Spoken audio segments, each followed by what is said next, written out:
everybody. Welcome back. A couple episodes ago, had talked about Hempwood, and I'd said I really wanted to get the folks at Hempwood here. And lo and behold, I have Greg Wilson, owner, president, whatever, grand poobah of Hempwood and Fibonacci LLC, which, first of all, Greg, welcome. Second of all, Fibonacci LLC. How cool is that? Like, do you have like mathematical formulas just running through your head all day long? I mean, can you tell me where that's coming from, how that relates to Hempwood, or is it at all related? Well, thanks for having us here. And yes, Fibonacci is kind of, if you look at all of our logos and if you look at all of the different publications and things like that, coming to work every day, there's a lot of different ways of making money. But if you do something that has a positive tick to it, so something that's eco-friendly in our perspective here, and you can sprinkle some little subliminal messages through your marketing and sales material, it makes it a little bit more fun. So my entire career has been based off of an algorithm that I was involved in writing in college.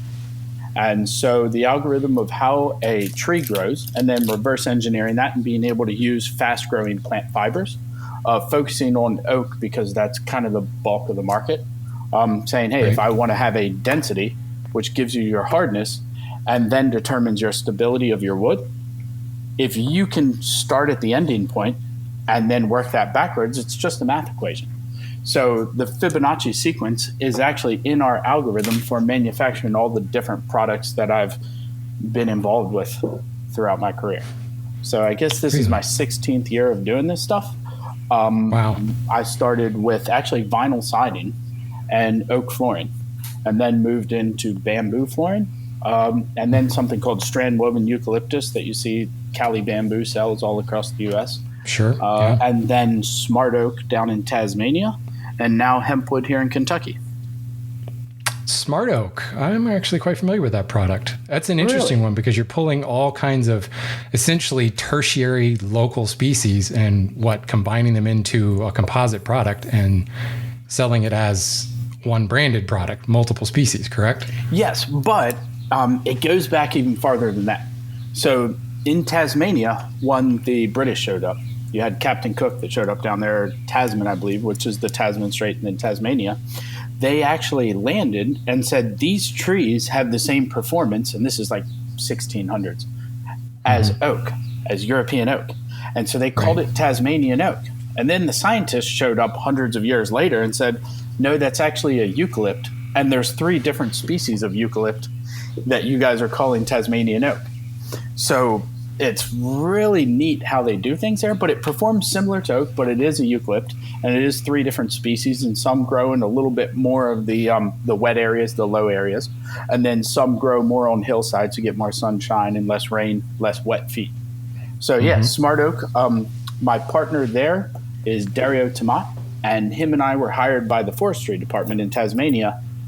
It's getting close to 10 years ago. When I'd been kicking the tires for setting up a strand woven eucalyptus plant in Tasmania for a former employer, the guys that kind of came in and bought out the bamboo stuff. And the forestry department called and said, hey, we have a project. We need to do a value add to our pulp grade logs because one of their paper mills that was supposed to get up and running never got off the ground. And so we figured out a way to take the logs they couldn't do a solid with and turn it back into a solid product. And so we make flooring, we make furniture, we make what we call home goods and hobby woods in Tasmania. And actually we send it up to some of our flooring plants in China that we deal with, and from my bamboo days, and I still have some ownership in them.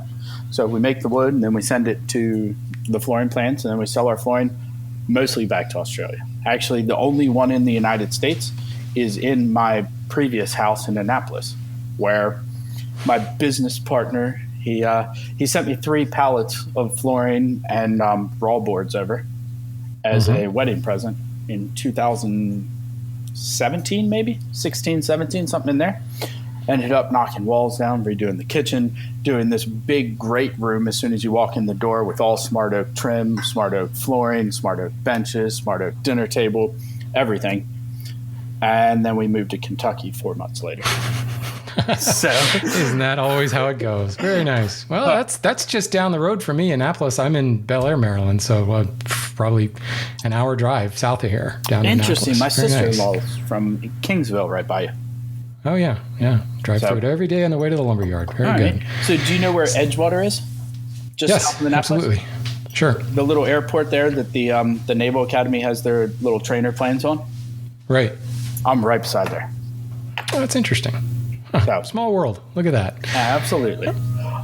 Well, so I guess it makes sense then that you ended up in a hemp product, because we were talking about, stranded eucalyptus and things like that. You're already kind of in this mad scientist role of combining things together to make these various composite products. Although the vinyl siding thing is a little bit interesting. That's kind of a curveball in the dossier there. But what exactly drove you from the smart oak world into a hemp-based product and into what is now Hempwood? Well, so with doing what's called strand woven bamboo, I was involved in writing some of those patents 15, 18 years ago. Where you take the bamboo pole and you break it down into a strand, and then you dip it into a glue and you dry it out and press it into a block. And then that block is cut into boards and goes into either solid boards or engineered flooring. Right. And so during those times, when the Chinese government deemed the patents to be a monopoly, the boss of the parent company that kind of took over all the little guys that were doing stuff, he said, Greg, you better figure something out. And we had a nanotech lab set up in China, and that was an Australian company as well. So the nanotech lab at Flinders University and the nanotech lab at Zhejiang Forestry University, we tested over 200 different types of wood or plant species to try to use the fiber. And what you actually need is something that has what looks like straws or capillaries running through it that grow really fast. They cause it to grow really fast and really straight, but at the same time, they're easily impregnated with the adhesive. And right, because your capillaries run full length then, in other words, right? Yep. Because it's growing so fast, you've got to have a capillary from like root all the way to tip, in other words. So, similar to fast-grown plantation trees, in other words. That's what strand-woven eucalyptus is fast-growing Eucalyptus grandis that was planted in southern China to stop landslides and the typhoons, the typhoons that happened in the south. And then they became overpopulated. And so that's what your cheap plywood is, or you can turn it into a high-end solid. So back in the 2008-2010 period, I tried hemp. And hemp, it worked, but I mean, it was kind of a joke. I had a sample of it, and I used to keep it on my desk. And when customers would come to visit, and I'd say, hey, the manufacturing algorithm is so versatile, we can turn weed into wood. And people just laughed about it. And then you said this is 2010? 2008 to 2010, we were doing some recycled wood projects. But it was still illegal at that point, wasn't it? Not in China. They make tea out of it. Oh, yeah, not in China, sure. But China actually grows more hemp than the rest of the world combined. Okay. But it's a different type of hemp. So it's not exactly what we need, but it's kind of close, and it just ticks some of the boxes as, hey, let's try this. So I knew that it kind of worked. And then I got a call from one of my friends who was at the world's largest flooring company. I'll leave it at that. But he said, hey, Greg, I remember that sample you had there, and you've been trying to get something off the ground I called Timber Technologies. So Timber Technologies was just taking this algorithm and trying to create timbers out of it. And so it was strand-woven eucalyptus, recycled woods, smart oak. But it was always, you either have to find a very low value input, such as a agricultural product, or a waste product or a waste wood, like the offcuts from plywood mills. And then you can dip it in glue and press it back together. So he said, hey, hemp is on the ballot, and I know you can do something like this. And some of the big companies took a look at it, but in 2014, it was only legal on a state level and not on a national level. And so in order to get investing in these big corporations, they have to follow SEC guidelines. So they gave it the thumbs down, but they had initiated the idea that the market would actually accept it. So Right. in passing, Well, because of their national footprint, it didn't make sense for them. correct. So it makes more sense of an entrepreneurial product, a small Absolutely. kind of grassroots, pardon the pun there, hemp roots.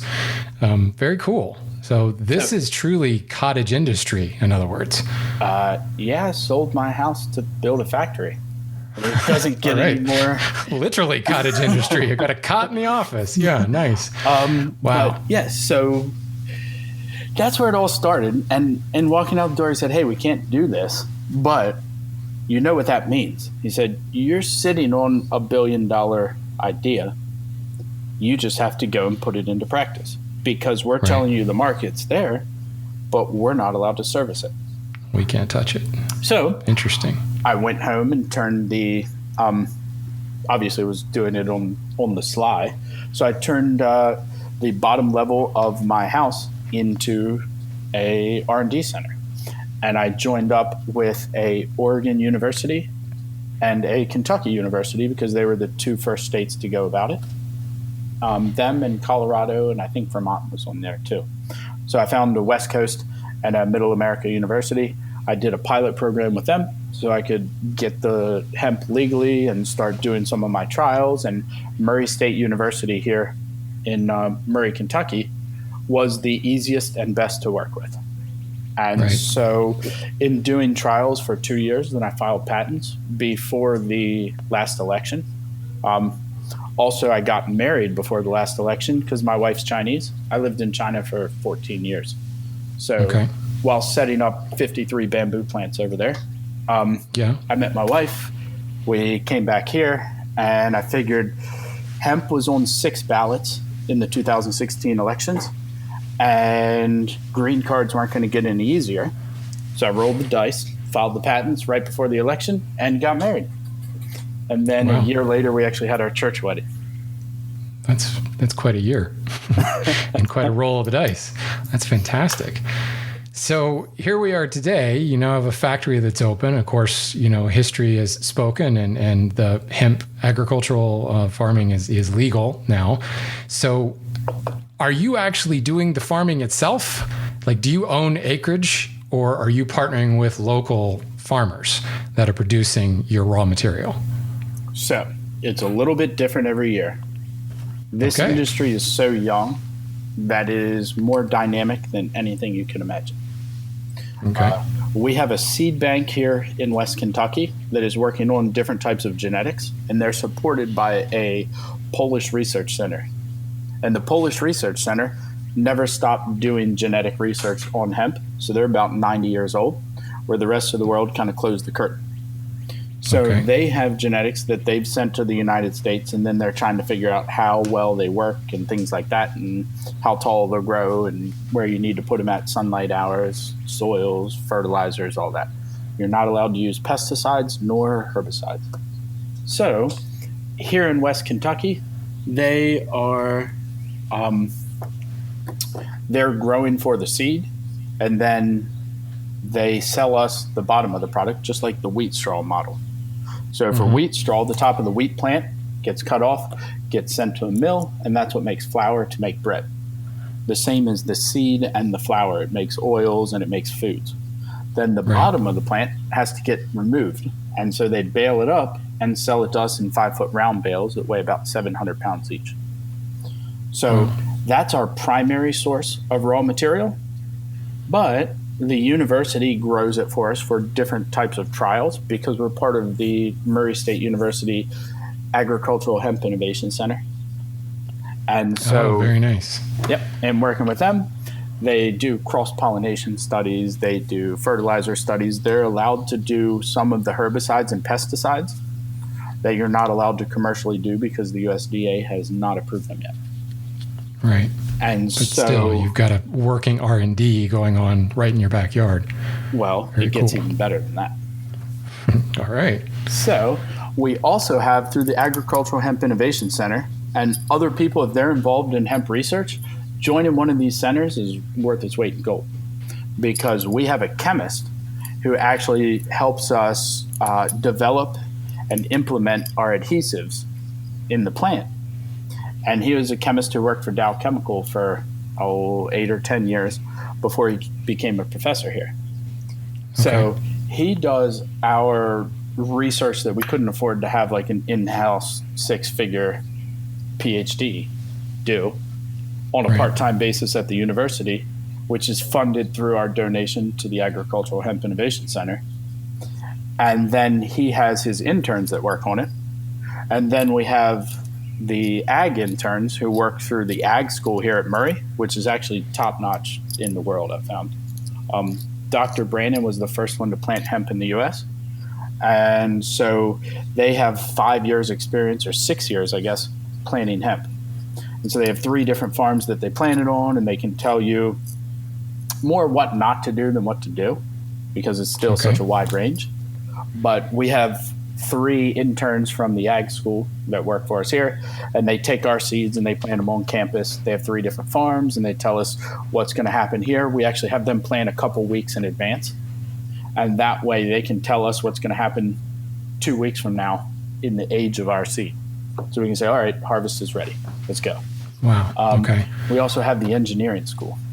And so the engineering school, because we can't really afford to have all of the different softwares and all of that stuff where we own the licenses that cost $4,000 or $5,000, we get interns from the engineering school, and they turn it into their class projects.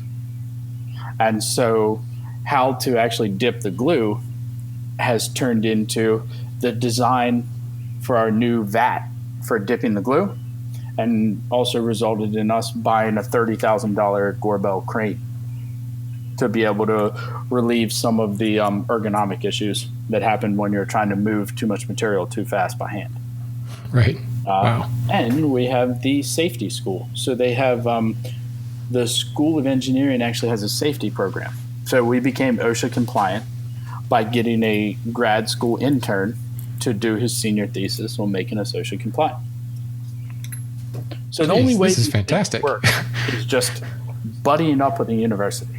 And they want to have something new and something that puts them on the map, because the school here, it had John Moran, who was the number 2 draft pick in the NBA last year, that came from the school here. And so that had all eyes on Murray State, this 10,000 student West Kentucky State school. And then he left after his sophomore year. And this year they have Hempwood, where they're saying, hey, hemp actually has a legitimate purpose outside of being ingested into the body. And you're the new first-round draft pick, in other words. That's great. No, I don't know if it's that good, but we bring a bunch of interns here and we give them jobs when they graduate. But can you sink him from the baseline is the other question. I mean, come on. Oh, come on. I'm 5'9", a little bit overweight now that I'm getting middle age. All right. Not Point much guard, of a then. basketball player. Very nice. So let's start at the end and then work backwards a little bit. I don't want to assume that a lot of people know what the product is. People who listen to this show got an introduction to the product a couple episodes ago, whenever this airs. So you are producing dimensional lumber at this point. You're producing turning blanks. You're producing all kinds of small, I would call them woodworking hobbyist type blanks, bowl blanks, coaster blanks, bottle stoppers, all the turning size woods that you expect from your offcuts, essentially. But then you're also producing, 2 sizes of dimensional lumber. It's a 5/4 by, nominal 5/4 by 6 and a 4/4 by 6 or something by 48, I think. So it is, it's 5.5 by 5.5 by 4 feet long is the block. What we just make cants. So in the wood industry, everybody knows what a cant is. We make a cant, which is your standard trading unit, and then we cut that down into what the market wants to buy. Right, and you actually sell the cants as well, don't you? Yes, we do. 5.25 by 5.25 square by 48. And then you also are, and will lead us into discussion of biomimicry, I think, but you're also selling them in flat sawn and rift face, which I find particularly interesting. This is where, up until now, anybody who's thinking, okay, they're using this plant and they're using a glue and they're pressing it under heat and pressure, okay, it's particle board or it's OSB. The difference that I'm seeing obviously here is the fact that you can actually sell a flat and a rift sawn piece, because you have oriented the hemp fibers to mimic essentially the growth rings of a tree. And so you get that straight grain rift, but then also that not quite cathedral look of a flat sawn, but pretty dang close. I mean, you can, at a quick glance, look at that board and go, okay, that's wood. You would have to look a little bit closer, I think, before you really, and you probably have to know what you're talking about before you start to realize this is a composite material. So we've got a board that is made from a material that is incredibly fast grown, like what, 6 months from seed to harvest, something along that line? From seed to board shipping is 6 months. We're 4 months in growth. All right. Wow. All right. Totally different thing. So we're talking about,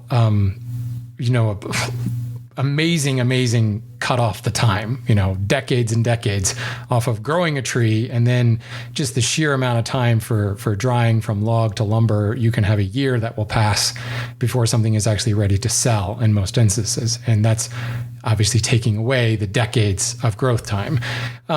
Certainly, modern silvicultural practices, growing for specific purposes, you can have a very sustainable harvest, but it still is 40 years in between harvests. So right off the bat, we're talking half a year. Massive, massive change.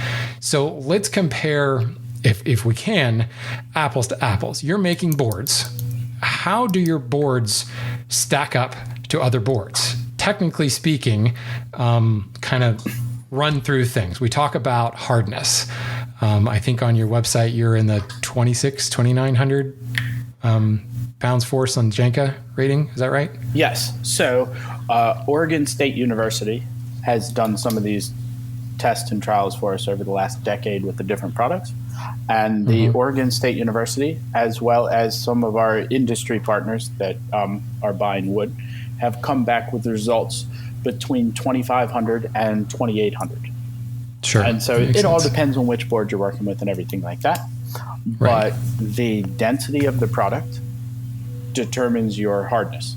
So your older trees and the biomimicry that you're talking about, a 200-year-old tropical hardwood that has a very high density because it's grown for so long also has your hardness is similar to what we're doing.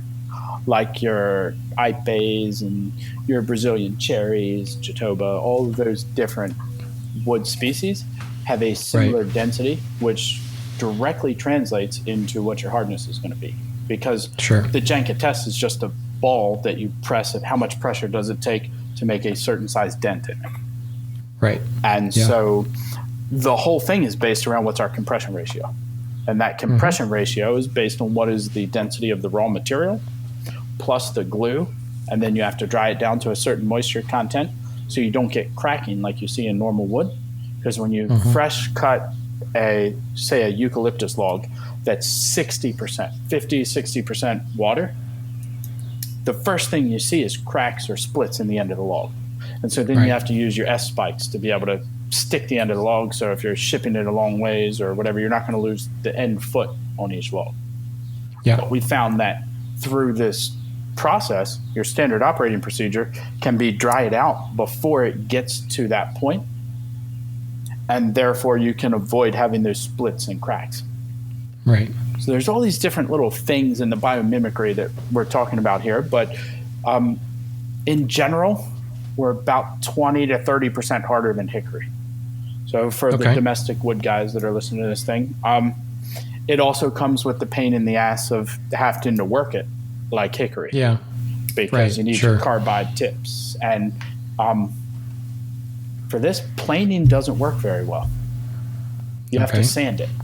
But the dimensional stability is so high that because you're not losing that much moisture in it and the density's up there, that we'll cut it down to a 4.5 millimeter and we'll dry it, and then we'll lay it up on engineered flooring and we'll sand it, and you still have a 4 millimeter top layer. So the amount that's actually lost in the drying and the different processes is very minimal because we're, for lack of a better word, baking in the stability after we press it and bake it in the oven. Sure, that makes sense. So from a stability perspective, are we talking about, is it an isotropic material or is it anisotropic like regular wood? It's closer to regular wood. Okay. So there are additives that we're working in the glue that can do that. But we've included in some of our patents pending. So it still has a little bit of ways to get to that. But the heavier the glue content and the more oil-based you lead on the glue. So the dirtier the glue, the more stable the product. The cleaner the glue, the less stable the product when it comes to moisture. Right. Interesting. So there's a lot of similarities to a plywood in that particular aspect. Well, I mean, you're using a soy-based glue, correct? Yeah, it's the same guys. It's the same patents on the Columbia Forestry product stuff. Columbia Forest stuff, yeah. So Lee over there, he's really good with kind of when I freak out about, hey, why is this season doing this to our wood? He'll be like, hey, relax. That's what happens. That's what happens. We dealt with that 20 years ago. Come on now. All right. So I guess it goes to follow then that you are CARB 2, TSCA Title 4 compliant, all that fun stuff. Yes. There is no added VOCs. Nice. TSCA Title 6, excuse me. Did I just say Title 4? God. You did, but actually, I'm not really that familiar with TSCA. I know it is a thing. Yeah. I do know that CARB 2 has been the end-all for a long time. And TSCA is just federal now. Instead of it being California Air Resources, it's now just a federal thing. It's the whole country, is now Toxic Substance Control Act instead of it just being a local or regional bill, which frankly, California was such a large market to begin with that everybody just went CARB compliant. Everybody switched over to the soy-based stuff because you're not going to run 2 production lines to service California and the rest of the world. So, TSCA is kind of something that was already there. It just kind of made it official. So, it's really not that much different. The key is the whole, formaldehyde base. If you've met NAUF standards, you're perfectly fine. But it's something to think about because there are loopholes on a lot of this for some other composite products that is still being figured out. You guys are already there, so it shouldn't be too much of a concern there. I know exactly which ones you're talking about. So I'll just the 800-pound gorilla. How does phenylformaldehyde get accepted into CARB 2? I don't know. It shouldn't. Through various points in the process, because I've used a lot of phenylformaldehyde, and I'll probably not live as long as I should have because I've worked with those plants. I can say that with phenylformaldehyde, if it's in its liquid form, which is very common, it off-gasses significantly more. Whenever you are curing that in the process of baking, say, a piece of plywood, the people standing around that could have issue as well. So even if it is fully cured in the finished product and can pass test, which there's 2 different standards to test. One, you're allowed to wrap tinfoil around the edges of it when doing your test, and one you are not. And wood guys should probably look really hard at where the test was done, because certain countries you are allowed to do that. So the China standards, you're allowed to take a piece of plywood, wrap tinfoil around the open edges of it, and then put it into your testing regime, where in the United States you can't. It makes phenylformaldehyde be able to pass. And that's kind of the secret people don't like to talk about.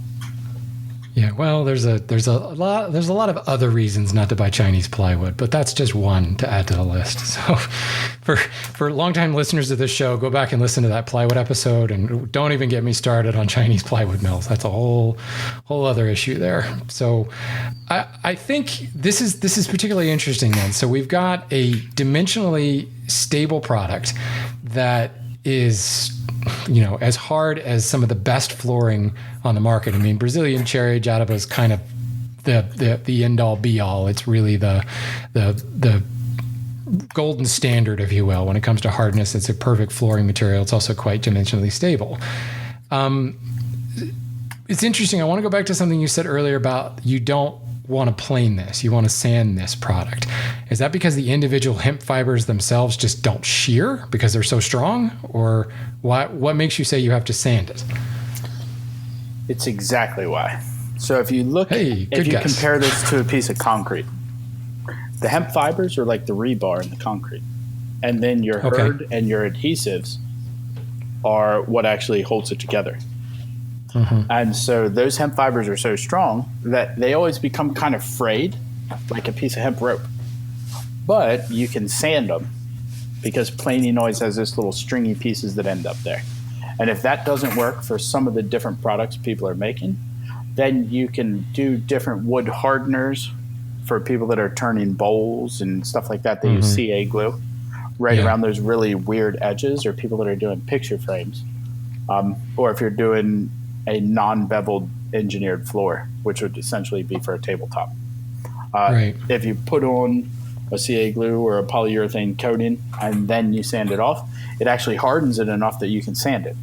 But if not, then it has problems planing especially. And so our guys at Tennessee Wood Flooring that are partnering with us for doing the flooring, we talk all the time about how the planer blades are just getting worn out and the boards aren't even really looking that great when it goes through the planer. But if you put it through a drum sander, no problem. Okay. It's interesting. That's good to know because it's kind of at an additional step. And then of course, carbide blades and all that stuff, but you're still getting kind of a slightly fuzzy surface off of that standard planer. So you're milling into dimension, but then, I guess it's not that unusual to then kiss everything with a drum sander, especially flooring, because you really want a common dimensional standard for all your flooring. Otherwise you end up with a floor that looks pretty bad when you install it. So I guess that's not that far off, but that's kind of good to know for the individual woodworker. A guy like myself, I'm a hand tool guy. I've got a power planer in my shop, but that's it. Everything else is hand planes and hand saws around here. So it might make me really frustrated to work with this stuff, in other words. Yeah, it definitely has its own unique characteristics. And what we're trying to do to let everybody have a fair setting or the same foundation to be able to work with it is say, hey, if people buy hempwood from us and turn it into something cool, then tag us on Instagram, tag us on Facebook, and let us know how you're working with it and what it does. Right. Just like there's some people making YouTube videos that are explaining much better than us. We just make rectangular logs for a living. They're explaining how to turn it into something that's a finished product. Sure. So what is there, it's my understanding, hemp is pretty high silica content. How does that translate back to the wood? Because anytime I hear about a species with high silica, the first thing that comes to mind is teak, and it just eats your knives up because essentially it's sandpaper, all that silica in there. Isn't there a pretty high quantity of silica in the hemp? Yes. One of our largest costs outside of labor or utilities is saw blades. So we can burn through $500 in saw blades a day. We have a new automated saw that's coming in that has its own sharpener, because right now finding someone to be able to sharpen band saw blades, we use the 13.2 footers from Baker or Lennox. We have a Baker saw that runs Lennox saw blades. If anybody does sharpen those and is listening, please contact us. I have about 150 saw blades that need sharpened, and they cost me $200 a piece. So a significant portion of the cost of hempwood is the cutting, because right now with our labor and our saw blade cost, it costs us $1 a foot to cut it. Wow. That's huge. And these are carbide brazed bandsaw blades, in other words. That is correct.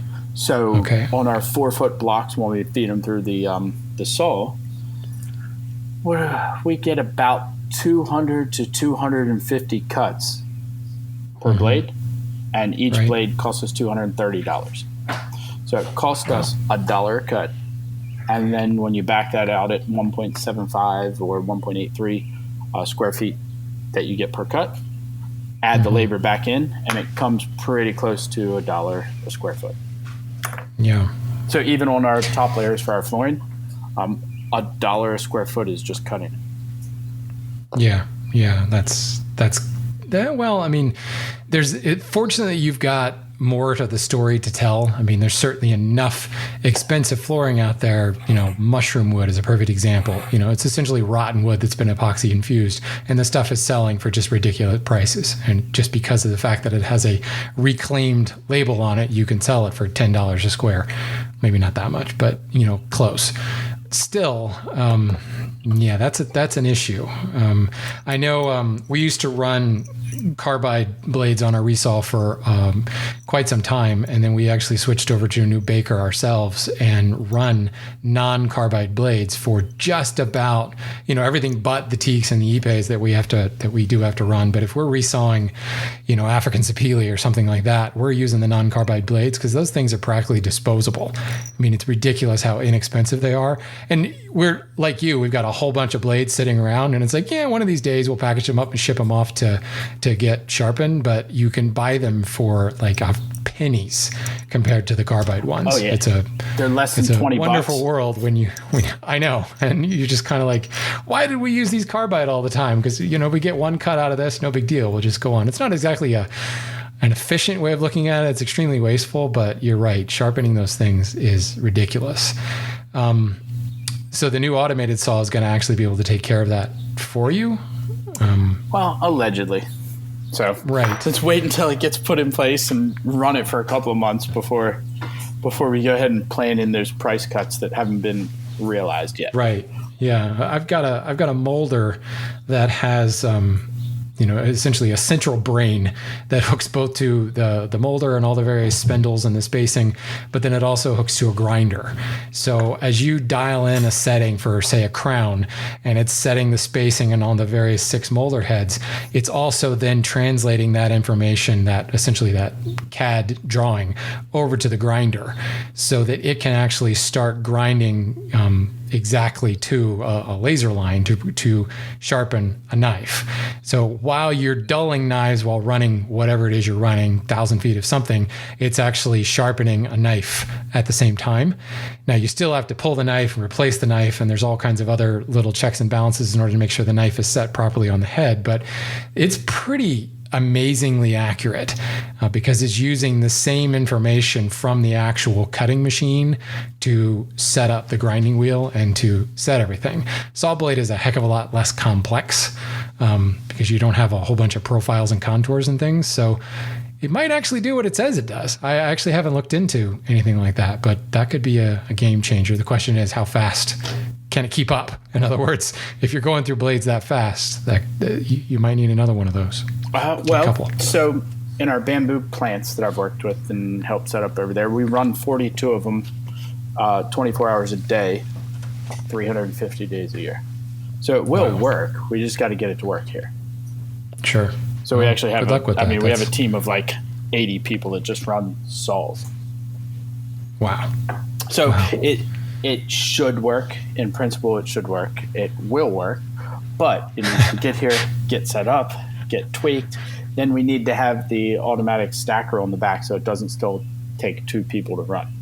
Because it only takes one for the end cuts, the side mill, and then the table that runs back and forth. Mm-hmm. But if you have to have another person on the back end stacking it, you're negating probably a quarter of what you're making up by having this all there.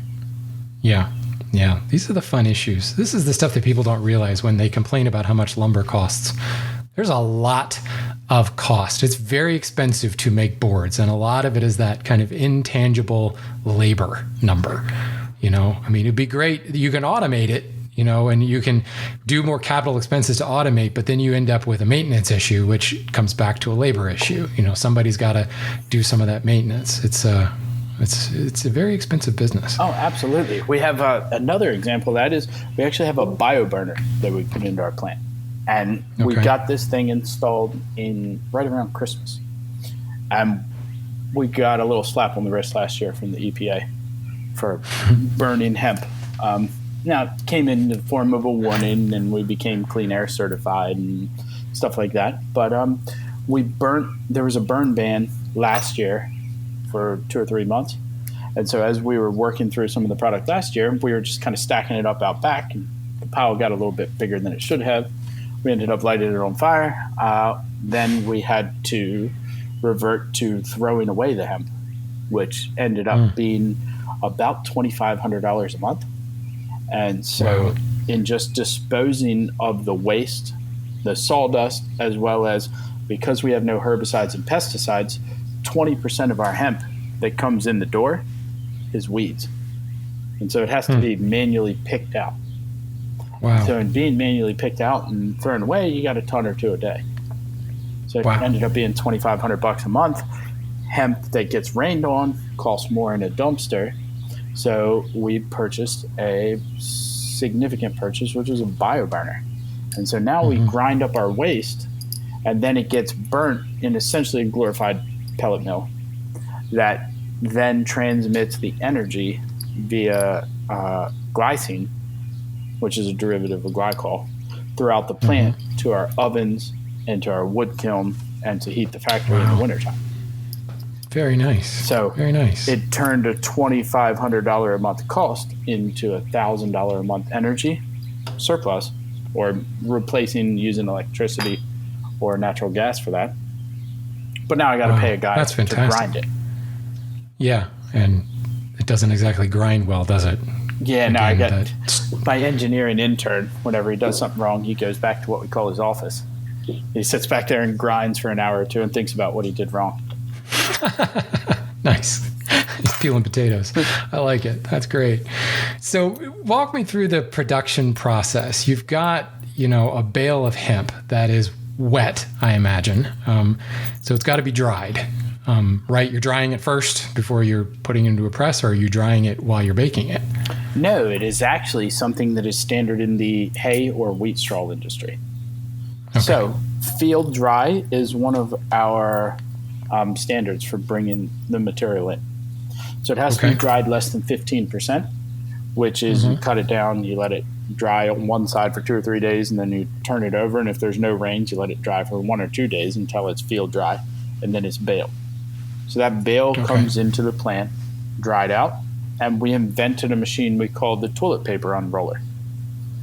And so there was nothing out Perfect visual. To do it, but it looks like a big toilet paper unroller that has a giant arm that comes down with spikes on it that actually is driven by a 3-phase motor that unrolls this, and you pull it out and you put it through a crushing machine, which is actually a repurposed plywood roller.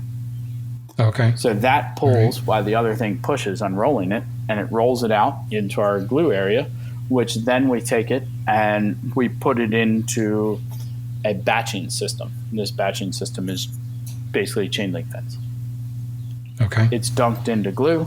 It's picked up by our crane and put onto a drip table, which then drips back into the glue vats that we have there. It's put onto racks, and it's put into our drying systems. Our original drying system, which we're currently running with now, we took a tobacco barn, hooked up a silo dryer, and then a recirculating fan to it. So we got about somewhere between 30 and 40,000 CFMs blowing through there with a temperature that the glue allows. And then those racks come out, and they're weighed, batched, and pressed into our giant press machine. Okay. We have a new dryer that we're actually building right now, and the crane arrives tomorrow to set it. But I bought a rail car. We're going to take this rail car, and we're going to hook up the guts from 5 different tobacco barns to it. And then it's going to have these silo dryers hooked to the sides of it, blowing hot air in and then recirculating it with these different humidity sensors on top of it that will exhaust the air that becomes more than 90% saturated, and then blow in new hot air that recirculates through. So I'm dating myself with this, but I'm hearing Tim, the toolman Taylor, in the background grunting. This is you're having way too much fun hooking up bigger and bigger dryers and bigger systems. Oh, wow. That's I just incredible. have to keep producing. That way the investment dollars keep coming in, so I can build bigger dryers and get new telehandlers and build new efficient ways of doing stuff. So yeah, it's great. It's literally science and engineering every day. That's really cool. So where is the limitation then on these 4-foot cants? Why is it only 4 feet? No, that's so right after the press that we just talked about, we had to get off the ground by buying a motorcycle powder coating oven off of Facebook Marketplace, which only supports our 4-foot molds. which we only had Okay. 34-foot molds. And with the press, we originally ordered 76-foot molds, which 6 foot is Okay. our standard that we do for flooring. Okay. And So it's not a limitation of the product, it's a limitation of the production, the actual, the molds themselves and the machinery, yeah, to actually produce the molds. Correct. Or So- to press the molds and everything. now Charles, Interesting. who's my right hand here, he's our machinist. He has one of our 20-foot containers gutted. He's got a 20,000 CFM blower hooked up to guts from another tobacco barn that is hooked to our new bio burner for our new oven. So it's a 20-foot container with a radiator, essentially, with a blower on it. So Okay. now we have a rail system that we're putting in to be able to take carts, because they weigh 20,000 pounds with the blocks on them, into the new oven and bake them. And then they come out on that rail on the other side. And there's cranes that are coming in before and after that. So you can load it and unload it, because each one of them inside of its mold weighs like 330 pounds. Right. Wow. So it's just a matter of building it. How fast can we build Yeah. the thing out?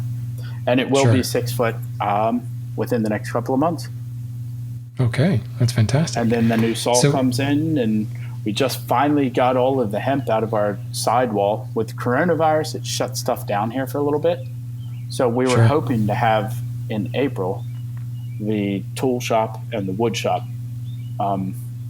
cleared out with all the hemp from last year, because the rains came quick. So we had to end up shoving a couple thousand bales of hemp under every roof we could find, which included our tool shop and our wood shop. So we finally burned through all that hemp, and now we're You're sitting on it right now, aren't you? You're actually like sitting. Your desk is a couple bales of hemp, and your chair some hemp, and yeah, I'll send you some pictures over. Our desk is made out of hempwood. But nice. Oh, of course, it's got to be. So one of these cants, once it comes out of the mold, what is the weight of one of these 5.25, or isn't it 5.25 by 5.5 square by 4 feet long? What's the weight of that? 60 pounds. Okay. All right. So that gives me an idea. We were looking at a similar cant of probably, I don't think I've ever lifted a cant of Brazilian cherry quite that large, but Brazilian cherry is probably going to be heavier than that, I would think. It has a density of about 850 to 950 kilos per cube, which we are slightly higher than that, but we will have a 15% moisture content. So it pulls it back Okay. into an absolute density right on par with Brazilian cherry. Interesting. Okay. So, wow, this is because that was one of my I don't know, call it what you will, concerns was certainly if you're looking at this from a moving beyond kind of the hobby woodworker and moving into the commercial sector, they don't like short stuff. With the exception maybe of flooring. I mean, flooring can deal with pretty much any length or width, and they're not real picky on there because they're dealing with number 2 common material most of the time. But once you start moving into production and cabinetry and furniture and millwork, they're looking for longer pieces. But then we're also, the weight is kind of an issue at the same time. How much is that one individual piece of base or trim or crown or whatever going to end up weighing? But it's not like you're out of spec with anything that isn't already on the market. In fact, you're kind of in line with something that is already a hallmark of the market, that being the Brazilian cherry. So can you tell me, at least right now, how does it compare price-wise? Right now, we're kind of on the high end. And that's just because we haven't got our act together. We're still kind of that makes MacGyver in sense. everything we do. Yeah, because you got to replace a saw blade with every board you cut. Oh, yeah. So right now, we're selling at $8 a board foot. Okay. Well, $8 a square foot for a 1x6 to our end customers. We have some deals in place. We have Real Lumber, who's been working with us really well. Danny out there, big supporter. Sure. We got pallets rolling out that way fairly frequently. So California is our biggest market. He showed up while we were still a hole in the ground. And so while we were still a hole in the ground, he said, I want to be your guy in California. I said, well, that's awesome. Place the order, and there you are. And sure enough, he's placing the orders continually. I mean, I think he was even I don't know if he actually did it or not, but he was talking about hustling the stuff out of his garage when California shut down to still be able to fulfill online orders. So wow, that's Danny great. gets it So done obviously out there. the demand is still there for the product. I mean, they've done some pretty cool things with social media as well. They've gotten a couple of YouTube guys in building, showing the product. Yeah, I mean, what's interesting about it is that it takes a lot of the guesswork that a lot of the average woodworker kind of gets confused about. I mean, just the terminology of board footage is already confusing a lot of people. Frankly, I have my own opinions on that, but I'm starting to feel that the board foot has become an antiquated term that the market doesn't quite understand. I mean, the flooring guys refer to square. The siding guys are the same way. They're looking at it in square footage. This volumetric measure is really something that only the lumber industry is really using, and not the lumber industry's customers. Correct. So we end up alienating our customers because we're forcing them to use our terminology, and they don't quite understand what it is. And then they're like, "Well, why does it cost this much?" Well, it's this much per board foot. Well, what's a board foot? And it creates animosity, which I'm not a fan of. I don't like that confrontation. Customers are supposed to be always right. So what you have created is a product that really, here are the dimensions. This is what the dimensions will be. And maybe that will, it sounds like the only thing stopping you from creating other dimensions is just different molds. If you want to make a 1x12, you just got to make a 12x12 can, and buy another crane that can lift that 12x12 can. But it doesn't seem like there's any limitations other than just production. Oh, there's a magic ratio of 10. And if you do not abide by the magic ratio of 10, then you're destined for failure with wood movement. So 10-to-1 thickness to width. As soon as you go outside of that number, then your claim rates jump to a situation, at least in flooring, that are not acceptable. So your width, and it all goes back to, do you know why a 1x6 is actually 3/4 by 5.5? Because it's been milled down from its rough size down to its plain size. Once you run it through the mill, once you run it through the planer, that's the maximum width that off-the-shelf lumber can go before it starts to cup and warp to an unacceptable level. So nature has naturally brought it that way, where you see a 1x12 is going to have some cupping when your moisture migrates greater than 3% up or down. So if we sell our wood at, say, 8 to 10, if it's got to jump up to 15%, you're going to have problems because it's going outside of that 3% up or 3% down. And if your thickness is not within 10-to-1 of your width, you have problems as well. So your 5.5 by 3/4 wide, if you multiply that by 10, it makes sense.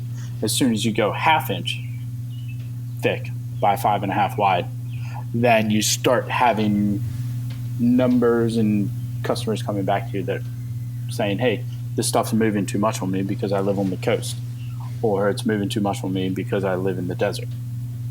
And so a general rule of thumb that we've always used is 10-to-1 thickness to width.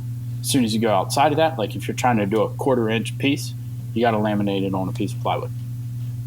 Okay. Well, it's interesting because now I'm seeing a bit of a disconnect because, certainly in the solid wood world, I mean, wood movement it's a fact of life. We deal with it, and we, exceed that 1-to-10 ratio all the time. And through proper drying, you can ameliorate a lot of that, but also proper construction technique, not necessarily restricting, but restraining movement can prevent cupping. You move into flooring, yes, that's an issue. And that's why we have engineered flooring, laid up on a plywood base. But from what it sounds like is what you're producing is essentially a finished dimension, and it's not really recommended to muck with that. Like, this is not something I want to grab. I want to buy my 5/4 board from you and then resaw it into a thinner board because the movement is of an unacceptable level when we do that. Is that what we're... No, it's so when you're making a finished product like is flooring or something that you send out there, because you're exactly right. With drying wood out, if you dry it before you put it into work, we'll call it, whether it's turning it into a table or a piece of floor or whatever, if you dry it to that equilibrium moisture content, you're great. But when that's got to move and you got to ship this to, say you're shipping it to Canada, and it's real dry in the wintertime, so it's going to be 6% in the winter. Or you're shipping it to Brazil, and it's going to be 18% during the rainy season. Those movements, when a finished product is there, are a problem. If it's just a piece of lumber, then you can dry it back out and sand it down or mill it down, and that's a solution, just like resanding a floor. You know what I mean? Floor cups. And I guess that's what I'm getting at is you're producing a finished product as compared to, if I'm shipping raw lumber, there is an expectation that there is additional work to be done. I've got to plane it, I've got to joint it, I've got to, rip it into various sizes or whatever. But what you're actually shipping is a finished product, not necessarily a roughs on board. Correct. So it does not need any planing on it. You can sand it down a little bit. We're trying to avoid anyone who says, hey, now that I got this in Malibu, California, it's cupped on me. So I say, well, we recommend if you buy a 1/4 inch by 5.5 inch wide, that you join it to a piece of plywood. Okay. So what's interesting I learned that lesson with bamboo flooring. Bamboo flooring, we had some 12 mil thick by 142 wide, and it had a claims rate of like 3 to 5%. And the only thing we could really attribute it to is there's moisture movement that's going to happen because you can't restrict the area you sell it to. Or you can recommend using an engineered product, but that never works completely. And so if you sell a product that is safer, then those problems don't arise. Makes sense. Okay.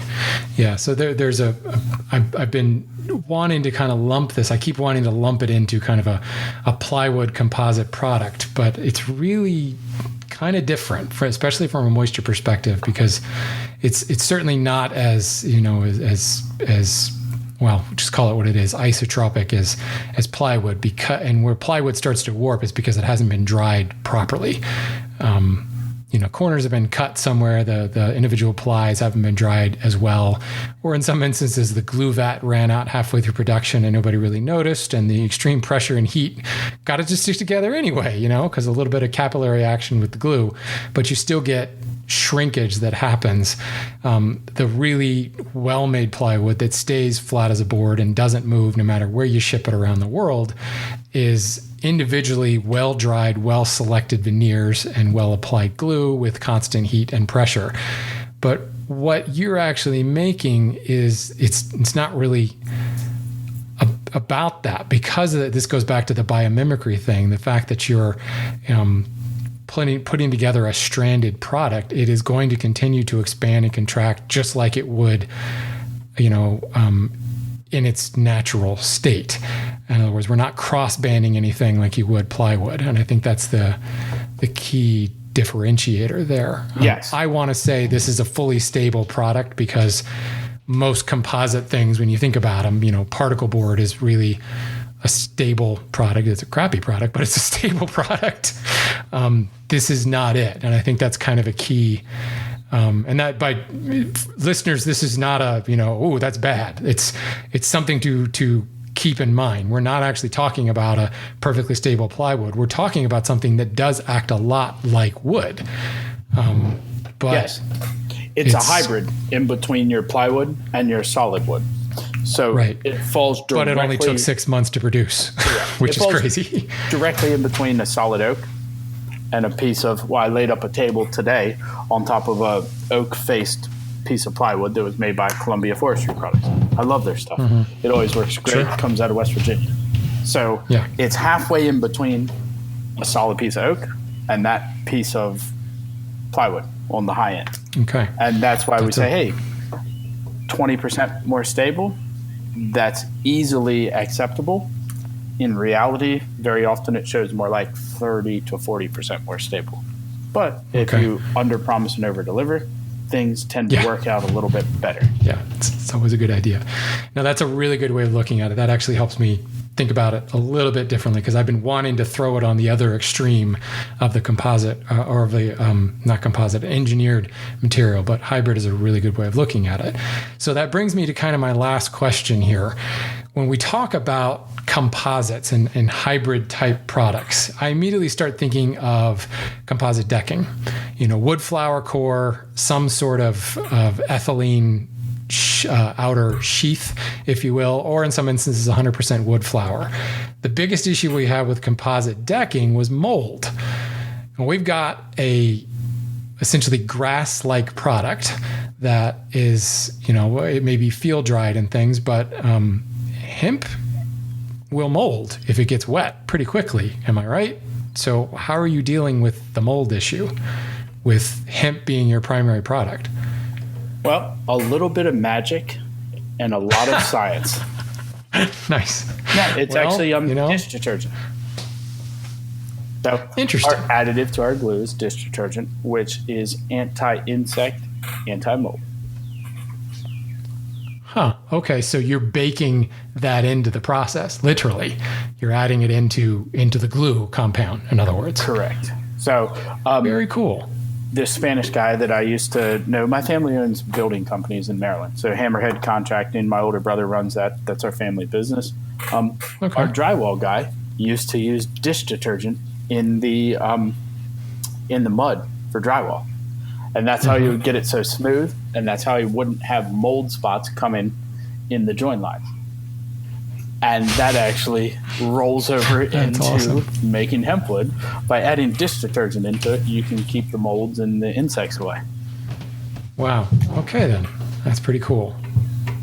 Look at that. You found an answer for everything. That's very cool. And I love the fact that it's all... The chemist found it and said that makes sense. Right?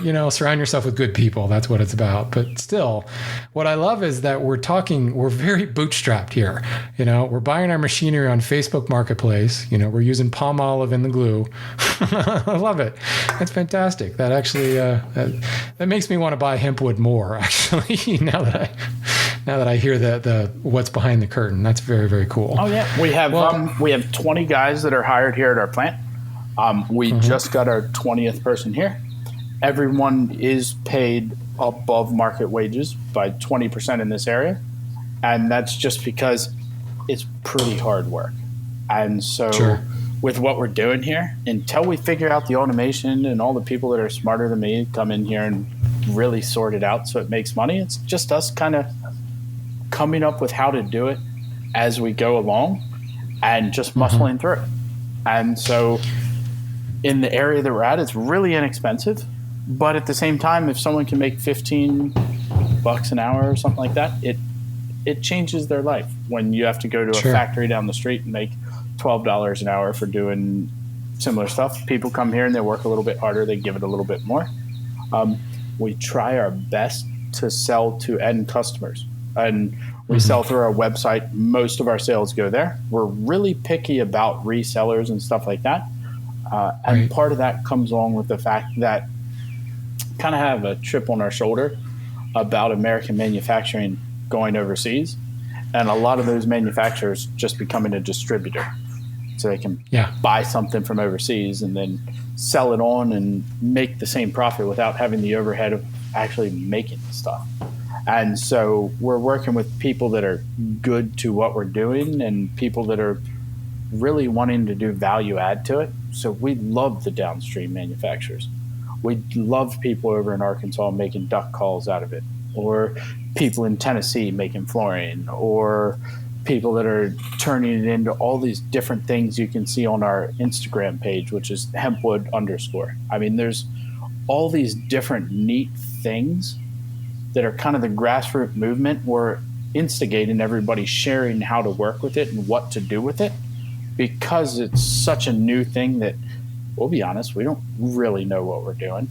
We're making hempwood, we're cutting it into boards, and we're selling it to guys that are making, in Pennsylvania, one of our buddies made bow and arrows out of it. And he's shooting a 50-pound recurve that was made out of hempwood. Wow. And I said, how's that shoot? He said, well, the first one was just for trials. The second one he made left-handed for his buddy. And the third one, he's shooting 50-pound recurve in his backyard. And he made arrows out of it, but he said he doesn't trust them.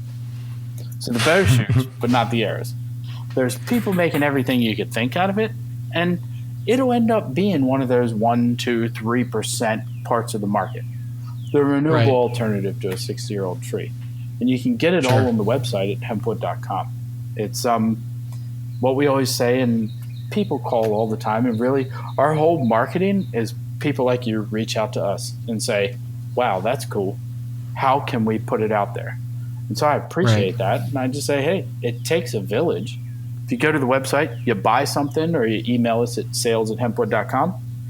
We got picture frames, we got table kits, we got flooring, we got boards, we got blocks, we got turning blanks. I mean, every single month we try to come out with something new that the market tells us they want. Right. Very cool. Very cool. I mean, this is kind of a trend that I've actually seen very, very recently with COVID-19 is there is a lot of movement back to in the lumber business, back to these local sawyers, because you can't go to your big lumber mill anymore because it's either shut down or it's too far away, you're under quarantine. And this village cottage industry idea is really, people kind of like it. And now that they were forced to kind of go into that, they're looking, how do I do this? How do I continue to support my local guy or my small business? And what I really am interested in is the lumber industry is ancient. You know, I mean, the company I work for has been around longer than this has been a country. You know, we date back prior to when we were still colonies. And, you know, that history is something where you think it's all kind of figured out. And really, a lot of the issues in the lumber industry kind of are figured out because they've been dealing with them so long. You're in an emerging market that, you know, not everything is figured out, and you guys are perfectly willing to say it's not all figured out. But, oh, by the way, we've got this university here who's working on this, and we've got these engineers here, and then we have all of you, our customers, that are figuring out little things, figuring out, hey, if you put some CA glue on that corner, that skew is going to round that edge just a little bit cleaner than it did if you didn't. That's really cool. That's something that I know a lot of my listeners can kind of get behind, because they can kind of have a part in the development of this new product, which, wow. Oh, I'm impressed. It's very, very cool stuff. I appreciate you taking so much time, Greg. This is, we've been talking for more than an hour, believe it or not. So this is very, very cool. I'm excited to see where you guys take this. Oh, this will be a big thing, and it'll be kind of the green alternative, and it's not going to save the world. And no matter what somebody tells you, it's not going to be a godsend. But I always look at it and say, hey, I need to have a tree that I can hang my tree stand on. So we can't cut down all the oaks. Right. Yeah. Well, I'll tell you, if you start horning in on the white oak market, that's a very good thing, because the white oak market is in trouble right now. There is not enough white oak to go around. So if you can find a way to make Jack Daniels in Hempwood, you're in good shape, because all those micro distilleries out there, can you infuse tannins into it? We got a request for 2 million barrels worth of hempwood. Really? I told him, go fish. There's no way we're ready to do that right now. But that request came through the Agricultural Hemp Innovation Center. And it was definitely from someone of similar status of what you just mentioned. Someone near Lynchburg-ish. Someone kind of close to where we are in Kentucky, Tennessee. Nice. So, all right, speaking of which, I need to, if I'm in the area, can I swing by and get a tour of this plant? Because I got to see this. Yes. We try to wrangle in all of our visitors to Friday afternoon or Saturdays. So absolutely, If anybody wants to come and see what's going on, come in, check us out, see what's going on. Our address is on the website, so you can go to hempwood.com. John is always here walking people through, and we do ask, hey, buy something at the end of it, because that's what keeps the wheel rolling. That's what makes everything go round. If it's a picture frame or some flooring or a table kit, we'll throw it in the back of your truck. You can take it with you. Nice. Well, I tell you, that's my next step, because I'm going to blend the old and the new, and I want to see how well I can turn some hempwood on my foot-powered spring pole lathe. Let's see how this works. Alrighty. Well, hey, could be a horrible disaster, but it's going to be fun. Well, it is a pleasure to talk to you. Shoot me an email Likewise. and get my personal phone number. I think we could sit down, have a beer, and talk shop. Be a lot of fun. Let's do it. Let's do it. I sincerely appreciate the time you took, Greg. I know it's a end of a long day for you, but this has been really interesting, and we could geek out and talk science for a while, but I think we might lose some of the listeners at that point. So thank you so much for your time. This has been really fun. And folks, go buy some Hempwood. I mean, the decision's obvious.